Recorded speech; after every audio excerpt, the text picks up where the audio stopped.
Olá pessoal, aqui é o professor Jorge falando de novo.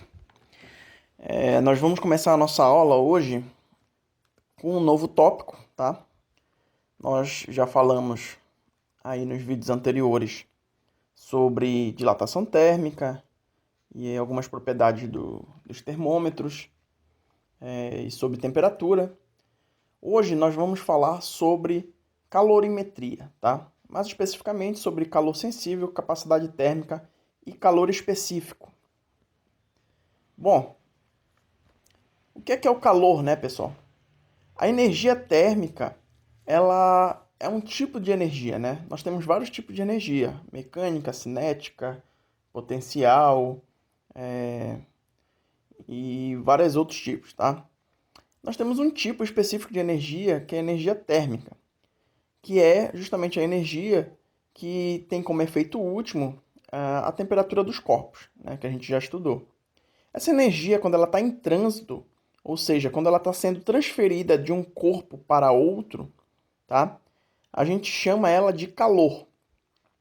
A gente costuma chamar então o calor de energia térmica em trânsito, em movimento, tá? E o calor, pessoal, ele sempre flui espontaneamente do corpo de maior temperatura para o corpo de menor temperatura, tá? Mais à frente a gente vai ver as leis da termodinâmica e a gente vai ver que isso é uma das leis da termodinâmica, inclusive, tá? O calor que a gente vai estudar aqui, pessoal, é o calor que a gente chama de calor sensível, tá? Ou seja, é o calor que produz uma variação de temperatura, mas sem alterar o estado físico da matéria. Ou seja, quando você está estudando um comportamento térmico de um objeto, né, e você dá ou retira calor desse objeto, a gente vai estar estudando somente o calor que faz esse objeto variar a temperatura. Se esse objeto derreter, ou se ele for líquido e solidificar, esse calor que faz esse processo de derretimento ou de solidificação, ele é um outro tipo de calor, tá? Então a gente vai estar vendo só o calor que varia a temperatura. Por exemplo, quando a gente coloca algo para aquecer no fogo, né? Bom, a unidade de medida do calor, pessoal, é o Joule, no sistema SI, Sistema Internacional, tá? Mas a gente usa também, por motivos históricos e práticos, tá? Uma outra unidade que a gente chama de caloria, representada pela sigla Cal, né? Uma caloria, pessoal, equivale a 4,18 joules, tá? O joule, pessoal, ele é dado em homenagem ao nome do cientista, o Joule, que foi o cientista que estudou os fenômenos relacionados à transferência de calor, tá? Bom, tendo isso em mente, a gente parte para o nosso primeiro conceito, tá? Que é o conceito de capacidade térmica, tá? O que é a capacidade térmica, pessoal? É a quantidade de calor necessária para elevar 1 grau Celsius a temperatura de um corpo, tá? Ou seja, se eu tenho ali um objeto, né? Nesse exemplo aqui, que varia de 26 graus Celsius a 46 graus Celsius a sua temperatura, ou seja, uma variação de 20 graus Celsius, né? E ele recebeu uma quantidade de calor de 40 calorias, a capacidade térmica dele é de 2 calorias por grau Celsius, tá? Esse resultado, ele nos indica que para variar a temperatura desse corpo em 1 grau Celsius, nós precisamos fornecer a ele 2 calorias de energia, tá? Ou seja, para cada grau Celsius de temperatura que esse corpo aumenta, a gente tem que dar 2 calorias de energia para ele aumentar 1 grau. O outro conceito, pessoal, que eu quero introduzir para vocês é o conceito de calor específico, tá? O calor específico, ele é a quantidade de calor necessária para elevar 1 grau Celsius a temperatura de uma unidade de massa de um corpo. Porque pensa assim, né? Beleza, o conceito anterior a gente entendeu, eu tenho que dar tanto de energia para aumentar 1 grau Celsius.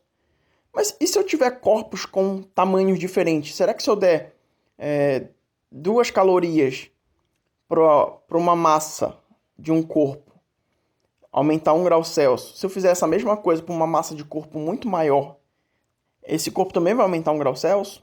Não, né? Porque o tamanho em massa de um corpo também influencia no quanto ele varia de temperatura. E é por isso que agora a gente tem um fatorzinho ali, ó, M, que é a massa justamente do corpo. Ou seja, para eu aumentar, né, a massa, a temperatura do corpo agora, eu vou ter que levar em consideração também a massa. Olha esse exemplo aqui, ó. Vamos supor que eu quero aumentar, né, que um corpo aumentou a temperatura de 26 graus Celsius para 27, ou seja, ele variou 1 grau Celsius de temperatura, né? E que ele recebeu meia caloria, 0,5 caloria de energia. Se eu jogar nessa formulazinha aqui, o que é que eu vou ter? Eu vou ter que o calor específico dele, C, vai ser igual a 0,5 caloria sobre 1 grama vezes 1 grau Celsius. Ou seja, o calor específico dele é 0,5 caloria grama grau Celsius. Esse resultado nos indica que para variar a temperatura de 1 grama do material que compõe esse corpo em 1 grau Celsius, nós precisamos fornecer a ele 0,5 calorias, tá?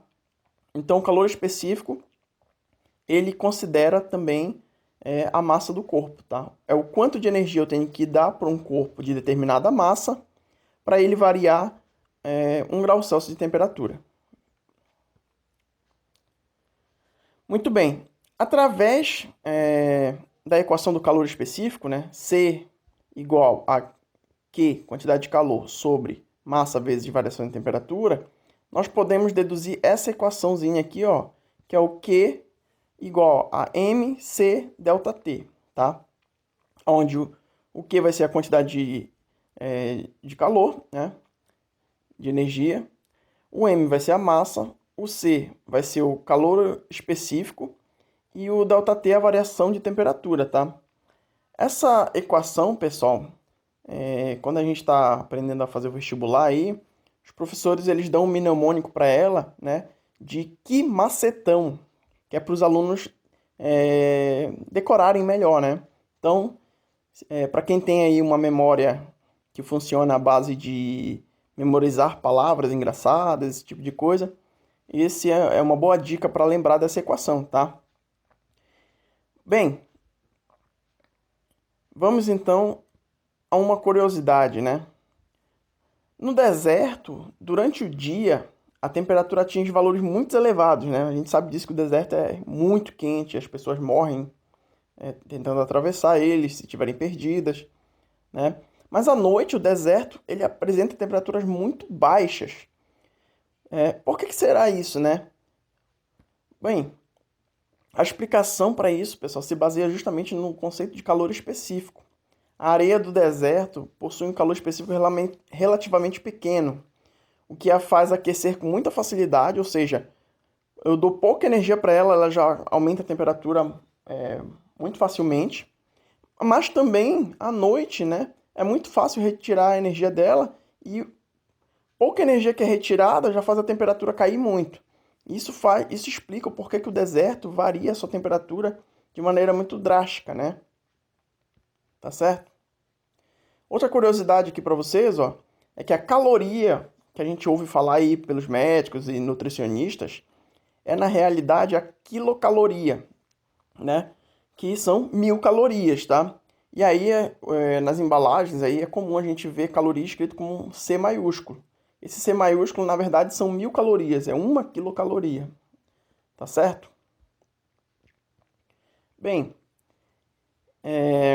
a gente também tem, pessoal, um conceito muito usado, principalmente nos laboratórios e para experimentos físicos, que é o calorímetro, tá? O calorímetro, pessoal, seria um recipiente que seria termicamente isolado, né, e evitaria a troca de calor entre o conteúdo e o meio externo. O calorímetro ideal, né, em princípio ele não existe, porque sempre vai ter sempre que eu tiver ali um recipiente, esse recipiente sempre vai perder alguma energia para o meio externo, né? Mas nós podemos ter calorímetros aí muito eficientes, tá? Com uma eficiência bastante elevada, tá? Na vida real, né? O que é um calorímetro? O que poderia ser um calorímetro? Uma garrafa térmica, tá? Uma garrafa térmica ela é um tipo de calorímetro, tá? Ela tem a finalidade de isolar termicamente o conteúdo que está dentro do meio, E aí ela tem umas características que tentam fazer com que a eficiência dela seja maior, né? Para essa função. As paredes internas são feitas de vidro espelhado, né? As paredes são duplas, separadas por uma região de vácuo, né? Justamente para evitar a condução de calor do meio interno para o meio externo. E assim sucessivamente, tá? Nos laboratórios a gente vê um uso bem frequente assim, de calorímetros, tá?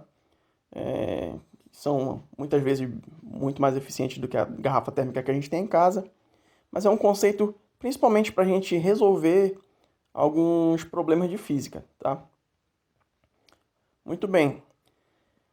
Quando eu tenho experimentos de física utilizando calorímetros, né? Eu tenho o conceito justamente que a gente acabou de ver sobre o calor, tá? E nesses sistemas, pessoal, eu sempre trabalho com troca de calor entre corpos, né? E aí, quando eu tenho troca de calor entre corpos, eu tenho que entender uma coisa, ó. Se eu tenho um corpo que está perdendo calor e um que está ganhando, né? A soma da energia desses dois tem que ser igual a zero. Por quê? Porque o calor que é perdido pelo corpo de maior temperatura vai ser recebido pelo de menor temperatura, de forma que a energia total tem que se conservar, né? Tem que ser a mesma. Então a soma do calor cedido com o calor recebido tem que ser igual a zero. Num sistema de N corpos, né? Corpo 1, corpo 2, corpo 3, corpo número N, etc., é a soma, né, dos calores cedidos com os calores recebidos, tá? Então vamos fazer um exercíciozinho para a gente treinar aí o nosso entendimento, tá? Vamos aqui para a primeira questão, ó. Massas iguais de 5 líquidos distintos, cujos calores específicos estão na tabela adiante, encontram-se armazenadas separadamente e à mesma temperatura dentro de 5 recipientes com boa isolação e capacidade térmica desprezível.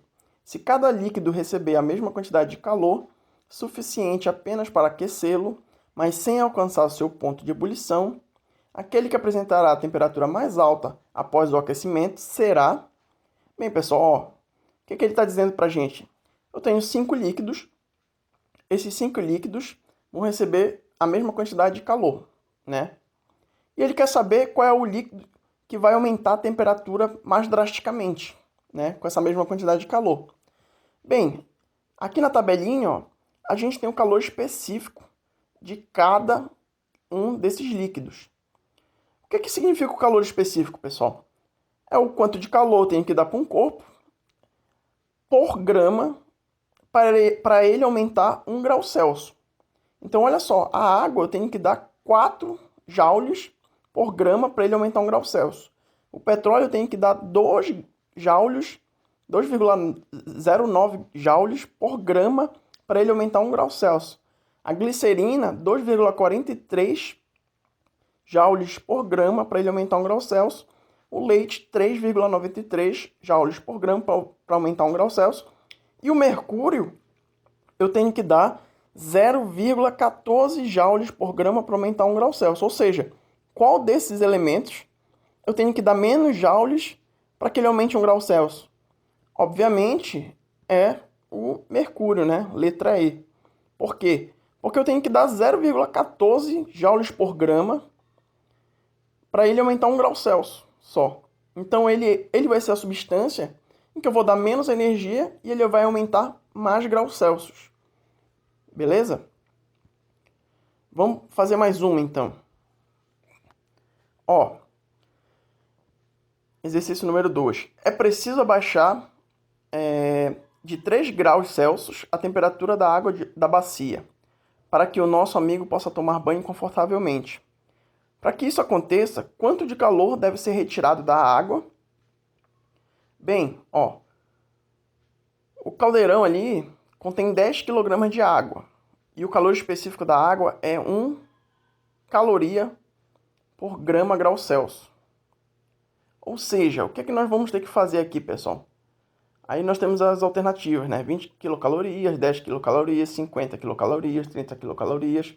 E letra E, precisa-se da temperatura inicial da água para determinar a resposta. Bem, olha só. Vamos olhar essa questão com calma. Ele quer baixar a temperatura em 3 graus Celsius, ou seja, ele quer variar, né, a temperatura, o ΔT, em menos 3 graus Celsius. Ele quer diminuir, então a variação vai ser menos 3 graus Celsius. A gente tem a variação de temperatura. A gente tem aqui, ó, o calor específico da água. Uma caloria por grama grau Celsius. Né? O nosso Czinho lá, calor específico. E a gente tem a massa da água, 10 quilogramas. Certo? Então, pessoal, a gente pode usar a nossa fórmula lá do QMC∆T, né? No qual a quantidade de calor vai ser igual à massa da água vezes o calor específico da água vezes a variação de temperatura, que vai ser, então, 10.000, né, transformando 10 kg para grama, 10.000 kg vezes 1, que é o calor específico da água, vezes menos 3, que é a variação de temperatura. Isso vai dar, pessoal, menos 30.000 calorias, tá? Ou seja, menos 30.000 calorias é igual a menos 30 quilocalorias. Resposta letra D. Bem, pessoal, essa foi a aula de hoje, tá? A gente vai prosseguir aí resolvendo mais exercícios nas próximas aulas. Espero que vocês se atentem aos conceitos, que é o mais importante, né? Pegar os conceitos. Só repetindo aí o conceito de calor, que é energia térmica em trânsito, tá? O conceito de que o calor ele sempre passa do corpo de maior temperatura para o de menor temperatura. O conceito de calor sensível, tá? Que é o calor que produz variação de temperatura sem alterar o estado físico da matéria, ou seja, sem derreter ou sem solidificar o objeto, tá? O conceito de caloria, que é a nossa unidade, né, de energia, né? E lembrar que uma caloria é igual a 4,18 joules, tá? E que joules é a nossa unidade de energia no sistema SI. O conceito de capacidade térmica, né? Que é a quantidade de energia que faz variar o corpo em 1 grau Celsius. E o conceito, né, o mais importante deles, o conceito de calor específico, que é a quantidade de energia por massa, né, da nossa substância, que faz variar a temperatura dessa substância, tá? Falando unitariamente, a quantidade de energia por grama que faz variar 1 grau Celsius de determinada substância. Tá certo, pessoal? Então, até a próxima e muito obrigado.